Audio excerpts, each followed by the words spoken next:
ஏம்மா நீங்க எல்லாம் திருந்தவே மாட்டீங்களா? ஒரு அறை கொடுக்குறாரு. டேய் சுரேஷ் என்ன?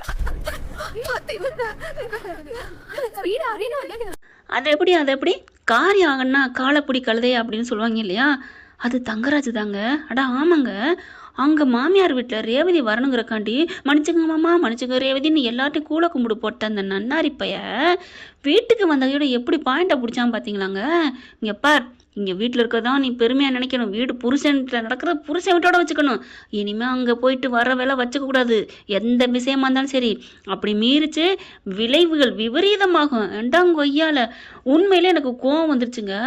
அங்கே இதை பேசியிருக்கோம் தானே, விபரீதமாகும். இனிமேல் நீ இப்படி பேசக்கூடாது அப்படின்னு சொல்லலை. அங்கே அப்படி பம்மி புட்டு அப்படி சுருண்டு கிடக்கும்ல, அந்த மாதிரி கடந்துட்டு இப்போ வந்து நான் வீரியம் கொண்டு எந்திரிக்கிறான்.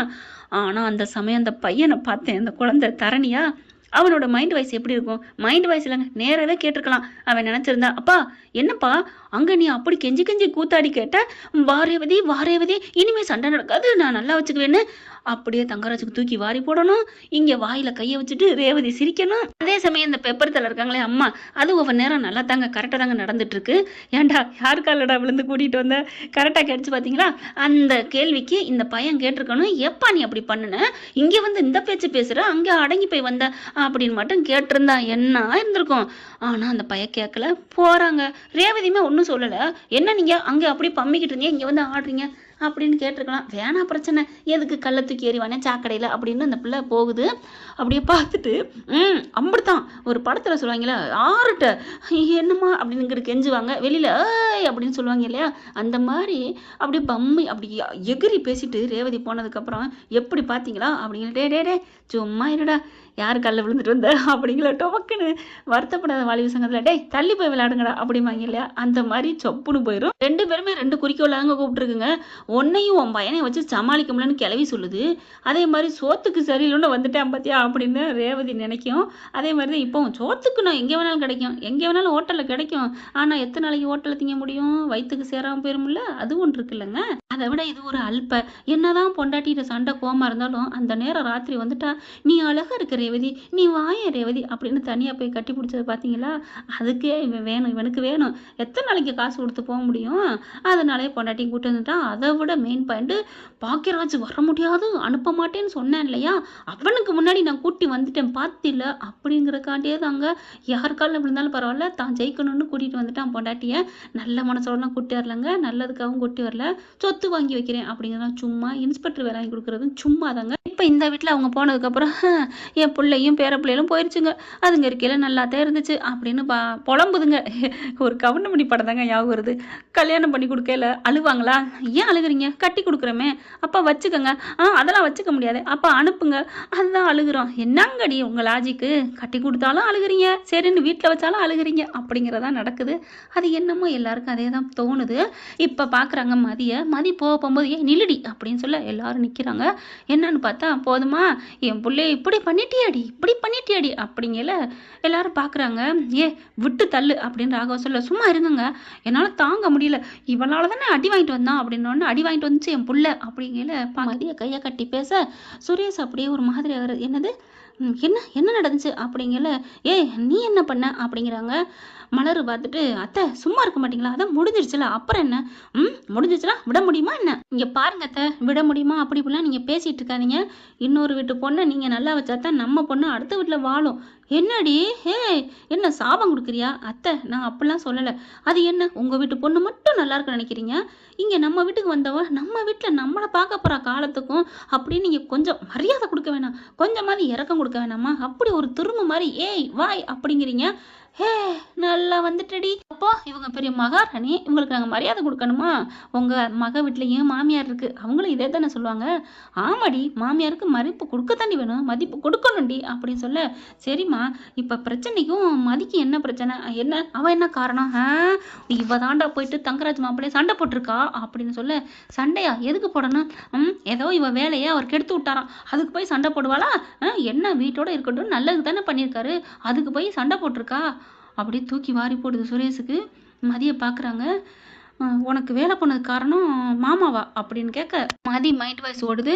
என் அக்கா அடி வாங்கினது காரணம் நீயா அப்படின்னு கேட்டிருந்தா நீலாம் மனுஷ ஜென்மமே இல்லை அப்படின்னு நான் நினச்சிருப்பேன். பரவாயில்ல, உன் வேலை போனதுக்கு காரணம் மாமாவான்னு கேட்டு நீ தப்பிச்சுக்கிட்டடா மவனே அப்படின்னு மனசில் நினச்சிட்டு கொஞ்சோன்னு இறக்கம் வருது சுரேஷ் மேலே மதிக்கு. ஆமாம், என் வேலை எவ்வளோ உயிரா நான் நினச்சிருந்தேன் தெரியுமில்ல, ஆனால் அதை போய் பேசி வேலையை தடுத்ததே இவர் தான் அப்படிங்கல. சும்மா இருடி, உன்னைய பிடிக்காம இருந்திருக்கும், அதனால எப்படா பல நிலவே பாலில் விழுகுன்னு இருந்திருக்காங்க. இவர் என் மாப்பிள்ளை சொன்னோன்னா தூக்கிட்டாங்க, அவ்வளோதான். நீ நம்பாத சுரேஷ் அப்படிங்கல. நீ இருமா, எனக்கு எல்லாம் தெரியும். என்னடா சொல்கிற அப்படிங்கல. மதியம் பார்க்குது.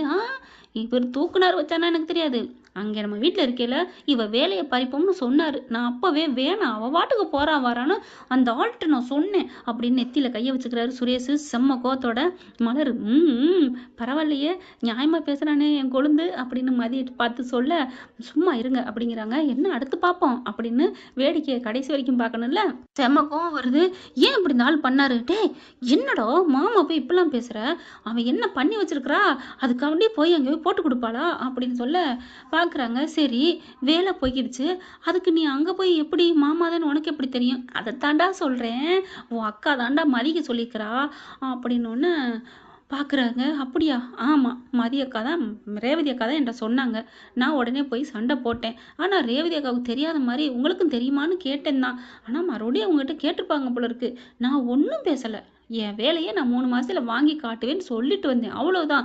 அவராக இருந்தால் அவர் வேலையை நான் போக்குனதுக்கு எப்படி ஆடிருப்பார் தெரியுமா? நான் போக்கியிருந்தா நான் அந்த மாதிரி கூட சொல்லலையே. என் வேலையை ஏன் போக்குனீங்க, நான் உங்களுக்கு என்ன பாவம் பண்ணேன்னு கேட்டு வந்து தப்பா? அதுக்கு ஏன் ரேவதி அக்காவை அடிக்கணும்? அதுக்கு நான் என்ன பண்ண முடியும் அப்படின்னு சொல்ல அப்படியே பார்க்குறாங்க மாமியா. பாத்தியாடா, கேட்டுக்கிட்டியாடா, என்ன பேச்சு பேசுகிறா பாரா, என்ன பேச்சு பேசுகிறா அப்படின்னு சொல்லிட்டு மறுபடியும் கத்த ஆரம்பிக்குது. அம்மா விடுங்கம்மா, ஒரு பொண்ணையும் எல்லாமே நம்ம வீட்டு பிள்ளையா நினைங்கம்மா, விட்டு தள்ளுங்கம்மா அப்படின்னு சுரேஷ் போக, டேய் சுரேஷ் அப்படின்னு சொல்லிட்டு பின்னாடியே போக, வேணாம் விடுங்க எனக்கு வேலை கிடக்கு அப்படின்னு அவர் பாட்டுக்கு அங்கிட்டு போகிறாங்க. அப்படியே மதியை வந்து கை கொடுக்குறாங்க மலர். கை கொடு கை கொடு கை கொடு. சூப்பர். என்னக்கா என்னாச்சு?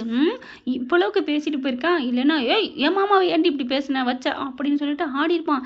பரவாயில்ல, சுரேஷ் கொஞ்சம் கொஞ்சம் மாறுறான். அது கரெக்டு தான், என்ன நேற்று கூட நல்லா தான் பேசினார் அப்படின்னு மதி சொல்ல ஒரே சந்தோஷம் ஆகுதுங்க. அடுத்த நாள் பாக்கியராஜ் வேலைக்கு போகிறாரு. ரேவதி அப்படின்னு சொல்லி கூப்பிட போயிட்டால அப்படிங்கிறாங்க. ரேவதி நினப்பு வந்துக்கிட்டே இருக்குது பாக்கியராஜுக்கு. மலர் வருது. விடு பாக்கியராஜ், நீ போயிட்டு வீட்டில் போய் பார்த்துட்டு போ அப்படிங்கிறாங்க. ஆமாம்ல அப்படின்னு கிளம்ப சுரேஷ் என்ன பண்ணுறாரு, அண்ணே நான் போகிறேன் அப்படிங்கிறாங்க. நீ போகிறப்ப போய்க்கடா, அதுக்கு நான் வேணாங்கிறேன். இனிமேல் டெய்லி நான் ஆஃபீஸுக்கு போகல வரல, ஏதோ ஒரு டைம் நான் தங்கச்சியை போய் பார்த்துட்டு தான் வருவேன் அப்படிங்கிறாங்க. சரி உங்கள் விருப்பம் அப்படிங்கிறாங்க. சரின்னு சொல்லிட்டு இவர் வேலை ரெடி ஆகிட்டு இருக்காரு. அதுக்குள்ளே இவர் போலீஸ்கார் கிளம்பி போயிடுறாரு. அக்காலை போய் பார்க்க, என்னடா மாப்பிள்ள என் மேலே நம்பிக்கை இல்லாமல் பார்க்க வந்தியா என்ன? சாச்சா அப்பெல்லாம் இல்லை மாமா. டே விடுறா, போலீஸ்காரனை பற்றி எனக்கு தெரியாதா என்ன? ஐயோ மாமா, அக்கா வீட்டுக்கு வர்றது எனக்கு என்ன, மாமா வீட்டுக்கு வர்றது எனக்கு என்ன சொல்லவா வேணும்? நான் அப்படி தப்பான எண்ணத்தெல்லாம் வரல. நீ வரமாட்ட, ஒன்னே வருவானே. வரணும்னு தான் சொன்னார். நீ போக தேவையில்லை, நான் அக்காவை பார்த்துக்கிறேன், அந்த வேலையத்தான் அந்த வீட்டு வேலையத்தான் போகிறேன்னு சொல்லிட்டு நான் வந்தேன். ஓ அவர் வேறு வரேங்கிறாரா? வரட்டும், அந்த மைனரை நானும் பார்க்கணும் தான் இருக்கேன் அப்படிங்கிறாங்க. அதுக்கப்புறம் அக்காட்ட பேசிட்டு கொஞ்சிட்டு கிளம்பி போயிடுறாங்க.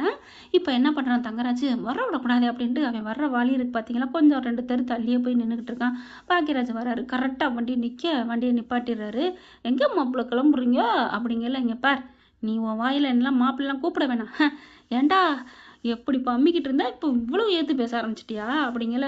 நான் வந்து உன்கிட்ட பேசணும் அவசியம் இல்லை, நான் என் தங்கச்சியை பார்க்க போகிறேன் அப்படிங்கல. டே நெல்றா, உன் தங்கச்சி வீட்டிலலாம் இல்லை அப்படிங்கல. என் தங்கச்சி இல்லையா? ஏன் என்னாச்சு அப்படிங்கல. அவள் எங்கள் அம்மா கூட்டிகிட்டு ஆஸ்பத்திரி போயிருக்கான் அப்படிங்கிறாங்க. அப்படியே பார்க்குறாரு. சரி நான் ஃபோன் போட்டு பேசிக்கிறேன் அப்படிங்கல. இரு மாப்பிள்ள என்ன அப்படின்ட்டு உங்ககிட்ட பேசுகிறக்காத்தான் இங்கே நிற்கிறேன் அப்படிங்கல. என்னான்னு பார்த்தா, நீ போட்டு சவால் விட்டு என் மயனை கூட்டிகிட்டு போனியே, என் தங்கச்சியை விட மாட்டேன் உன் வீட்டுக்குன்ட்டு, எப்படி கூப்பிட்டோம்ல, வர வச்சுட்டோம்ல, அதுக்காகத்தான் நான் இங்கே நிற்கிறேன். நான் கூப்பிட்டு போனதை கண்டவங்க காலில் நான் விழுந்து கூப்பிட்டு போனது எதுக்கு தெரியுமா? உன் தங்கச்சியை நல்லபடியாக வாழ வைக்கிறன்னு காலம் இல்லை. என் வீட்டில் ஒரு வேலைக்காரி இல்லை, அவள் இருந்தால் சம்பளம் கொடுக்கணும், அதுவும் கண்ணும் கருத்தமாக என் பிள்ளைகளை பார்த்துக்க மாட்டாங்க. அதுக்காகவும் இன்னொன்று, உன் தங்கச்சியை விட மாட்டேன்னு சொன்னியே, உன் கண்ணு முன்னாடி கூப்பிட்டு போனேன் பார்த்தியா, உன்னை நான் ஜெயிச்சிட்டேன்டா, என்னை யாருமே ஜெயிக்க முடியாதுடா, எல்லாமே எனக்கு கீழே தான்டா அப்படின்னு உங்ககிட்ட சூளுரைக்கணுங்கிறக்காக மட்டும்தான்டா கூலை கும்பிடு போட்டு நான் கூட்டிகிட்டு போனேன். என் வெக்கத்தெல்லாம் விட்டுட்டு நான் ஒரு என் நிலைமை என்ன, என் கோட்டீஸ்வர தன்மை என்ன எல்லாத்தையும் விட்டுட்டு போனேன்னா ஒன்று நான் ஜெயிக்கணுங்கிற கத்தாண்டா. எப்படி ஜெயிச்சம் பாத்தியா பக்கியராஜு அப்படிங்கிற பார்க்குறாங்க. டக்குன்னு அவர் பாட்டுக்கு கிளம்புறாரு. என்னடா சொல்லிட்டு இருக்கேன், நீ பாட்டுக்கு போயிட்டு இருக்க அப்படின்ட்டு பார்க்குறாங்க. இந்த ஓரத்தில் கழுதை கத்திட்டே போகுது. அதை போய் யாராவது நல்ல சவுண்ட் எடுப்பாங்களா? கண்டுக்காமல் காதை பொத்திட்டு போகணும். அப்படி தான் நான் போகிறேன், தள்ளுங்க அப்படின்ட்டு போக, டேய் அப்படின்னு சொல்லி வராரு. போயா அப்படின்னு வண்டி எடுத்துகிட்டு போக அப்படியே அவரால் போக முடியல. அந்த வார்த்தையை கேட்டால ஆடி போகுது தங்கராஜுக்கு. என்ன ஃப்ரெண்ட், எப்படி போனால் நல்லா தான் இருக்கும். பார்க்கலாம் என்ன நடக்க போகுதுன்னு. இந்த பதிவு உங்களுக்கு பிடிச்சிருந்துச்சுன்னா உங்கள் பொண்ணான கையில் லைக்கை போட்டு சப்ஸ்கிரைப் பண்ணி ஆதரவு கொடுங்க. அன்புறவுகளே, தேங்க்யூ ஃப்ரெண்ட்ஸ்.